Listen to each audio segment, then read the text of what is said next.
शुरू करते हैं हम लोग क्लास 9th में तुम्हें एक्सरसाइज 10.3। ठीक है, खूब ध्यान से समझना है तुम लोग कुछ बातों को। देखो एकदम ध्यान से समझना है कि इसमें क्या होता है ना कि दिया गया है कि केंद्र से जीवा पर लंब डालिए, केंद्र से जीवा पर लंब। अभी जीवा तुम लोग पढ़ करके आ रहे हो पीछे वाले चैप्टर्स में से कि क्या होता है। तो देखो ध्यान से, मान लो कोई वृत्त है, जैसे वृत्त आपका खींचा गया है और यहाँ जो हिस्सा होता है वृत्त के बीचों बीच में जो हिस्सा होता है इसको केंद्र कहते हैं। तो ध्यान से समझना एकदम, इसको केंद्र कहते हैं। यहाँ कोई भी अगर वृत्त खींचते हैं, जैसे वृत्त खींच रहे हैं आप यहाँ पर, तो ये जो हिस्सा होता है उसको हम लोग केंद्र कहते हैं, ये वाला हिस्सा। ठीक है, और अगर यहाँ पर जो रेखा खींचेंगे, ये वाला जो रेखा खींच रहे हैं इसको हम लोग जीवा कहते हैं। जीवा, इसको जो रेखा खींच रहे हैं इसको जीवा कहेंगे। और जब इसको देखो, ये केंद्र है, ये जीवा है, और जब इसी पर केंद्र से मिलाता हुआ एक रेखा जब जीवा पर खींच देंगे, इसमें नहीं सटाना, केवल इतना ही खींच देंगे, तो इसी को हम लोग लंब कहते हैं। इसी को क्या कहते हैं? लंब। तो ये जीवा रहा, देखो ध्यान से, ये केंद्र रहा, और एक केंद्र से हमने जो जीवा पर जो रेखा खींचा है इसी रेखा को क्या कहते हैं? हम लोग लंब कहते हैं। समझे बात को? तो एक केंद्र रहा, ये जीवा रहा, और हमने केंद्र से जब जीवा पर एक रेखा खींचा तो इसी रेखा को हम लोग क्या कहते हैं? लंब कहते हैं। तो केंद्र से जीवा पर लंब, ये केंद्र है, ये जीवा है, और जो आपने रेखा खींचा है इस रेखा को हम लोग क्या कहते हैं? लंब कहते हैं। जब भी लंब डालेंगे जीवा पर न, तो जब जीवा पर लंब डालेंगे तो कोई ना कोई बिंदु होगा ओ। जब बिंदु ओ होगा तो जो एओ का दूरी होगा वो ओबी के बराबर होगा। जो एओ का दूरी होगा वो ओबी के क्या होगा? बराबर होगा। यानी एओ बराबर ओबी, एओ बराबर ओबी, एओ बराबर क्या हो जाएगा? ओबी। माने जो एओ का दूरी होगा वो एबी के दूरी के क्या होगा? बराबर होगा। ये बात आपकी रही। और जब ये बात रहती है कि एओ बराबर ओबी, तब प्रमेय 10.3 के पास हम लोग आते हैं। प्रमेय किसके पास? 10.3 के पास। और 10.3 में प्रमेय में क्या कहता है बाबू? कह रहा है कि एक वृत्त के केंद्र से एक जीवा पर डाला गया लंब जीवा को समद्विभाजित करता है। सबसे मेन यही है, समद्विभाजित का मतलब होता है समान भागों में बांटता है। मान लो कोई रेखा है, उस पर हमने कहा कि लंब डाला तो रेखा 2 भागों में बट गया। एक का दूरी अगर 10 है तो दूसरा का भी दूरी कितना होना चाहिए? 10। इसी को हम लोग कहते हैं समद्विभाजित। समद्विभाजित का मतलब होता है समान भागों में बांटना। जैसे मान लो हमने रेखा जब खींच दिया, इस पर हमने लंब डाला, तो अगर ये 5 है तो ये भी क्या होगा? 5। यानी ये दूरी और ये दूरी दोनों क्या होगी? 5 है। तो हमारे पास ये प्रमेय में कहा है कि एक वृत्त के केंद्र से एक जीवा पर डाला गया लंब जीवा को समद्विभाजित करता है। जीवा को क्या करता है? समद्विभाजित करता है। समद्विभाजित का मतलब होता है समान भागों में बांटता है। यही सिद्ध करके दिखाना है बाबू। तो देखो, एक वृत्त के केंद्र से, चलो भाई एक वृत्त का एक केंद्र हुआ, यही तो केंद्र है ना। जैसे क्वेश्चन, एक वृत्त के केंद्र से, तो वृत्त का क्या रहा? केंद्र रहा। एक वृत्त के केंद्र से तो वृत्त का केंद्र रहा, एक जीवा पर डाला गया लंब, जीवा है, पीक्यू आपका जीवा है, देख रहे हैं, पीक्यू आपका जीवा है, और ओएम इसमें हमने क्या किया? लंब डाला। तो आपको बताना है कि लंब को, लंब मान जो है समद्विभाजित करता है, यानी इसको जो जीवा उसको समान भागों में बांटना है। यानी पीएम बराबर एम क्यू सिद्ध करके दिखाना। पीएम बराबर क्या? M Q. पीएम बराबर एम क्यू। देखो यहाँ पर ये सिद्ध करना है, पीएम बराबर एम क्यू। यानी अगर पीएम का मान 5 होगा तो एम क्यू का मान 5 होगा। ये भी आपको सिद्ध करके दिखाना, दोनों सेम होना चाहिए। हाँ, तो देखिए ध्यान से, अब आपको करना क्या है बाबू? ये तो आपने लिख दिया कि पीएम बराबर एम क्यू। अब आपके पास 2 त्रिभुज है। देखो हमेशा माने, देखो कोनो 2 त्रिभुज बनो, वो के सर्वांशम कर देंगे तो जो सीध लाने वाला होता है हो जाता। तो आपने क्या लिया? त्रिभुज P M O. P M O, देखो पी यहाँ पर है, एम यहाँ पर है, ओ यहाँ पर। तो त्रिभुज का लिया पी एम ओ, और त्रिभुज पी क्यू एम में, पी क्यू एम ओ में। एक तो पी एम ओ लिए, पी एम ओ का मतलब पी एम ओ। एक ये त्रिभुज आप लिए, ये वाला हिस्सा जो देख रहे हैं पूरा ये ले लिया आप, पी है, एम है, ओ है।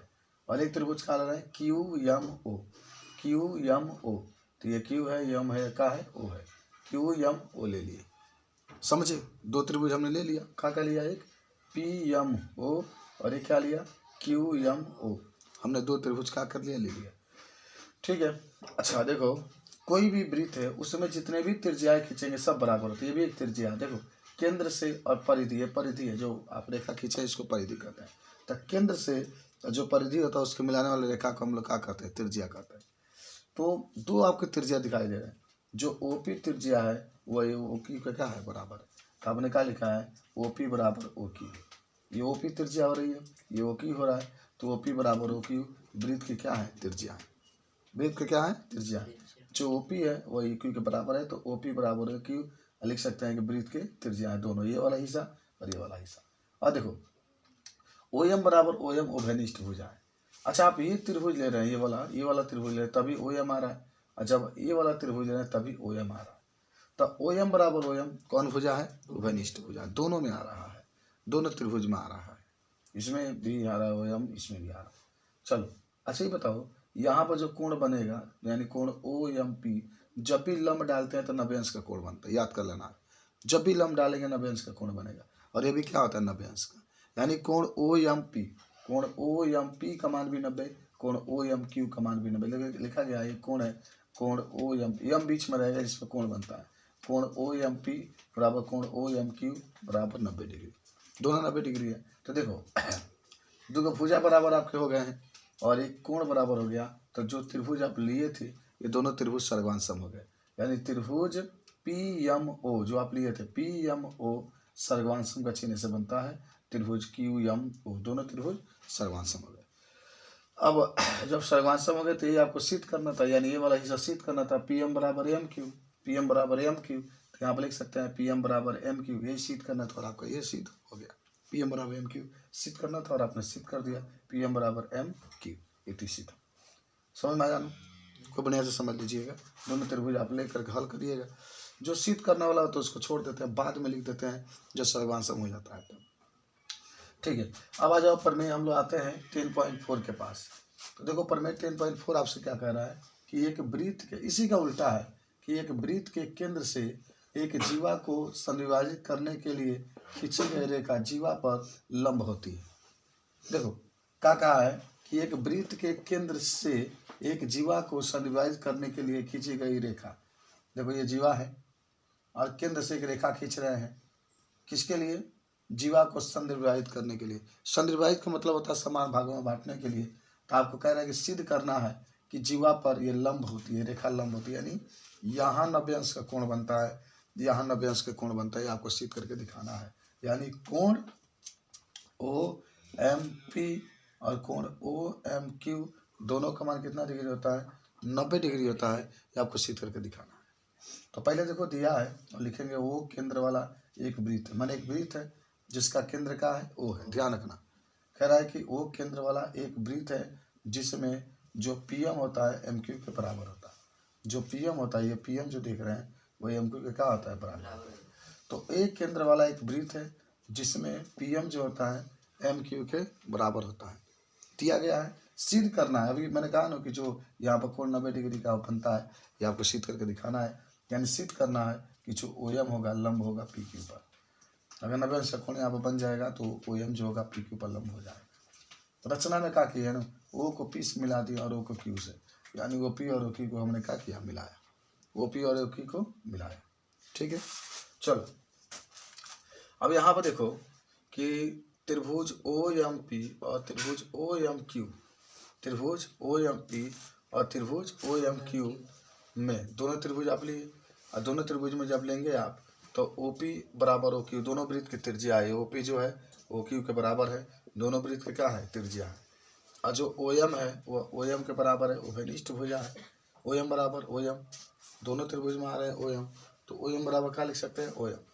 हाँ अब पी एम जो है एम क्यू के बराबर है, देखो जो पी एम है वो एम क्यू के क्या है, बराबर है, ये दिया है, ये क्या गया, देखो यहाँ पर दिया था ना पी एम बराबर एम क्यू, तब पी एम बराबर एम क्यू दिया है।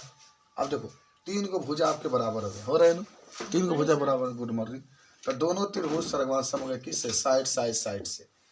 अब बस आपको 90 डिग्री का कोण दिखाना है, जो सिद्ध करना है तो सिद्ध कर लो, कोण पी एम ओ लिख लो, यहाँ पर एम का मान 90 डिग्री का होना चाहिए, तो कोण पी एम ओ बराबर कोण Q M O, Q M O यहाँ पर भी कितने डिग्री का होता है, 90 डिग्री का होता है। इस प्रकार ये क्या हो जाएगा, आपका सिद्ध हो जाएगा, सिद्ध कर सकते हैं। ठीक है, चलो अब हम लोग चलते हैं साइंस के पास। कल मैंने आपको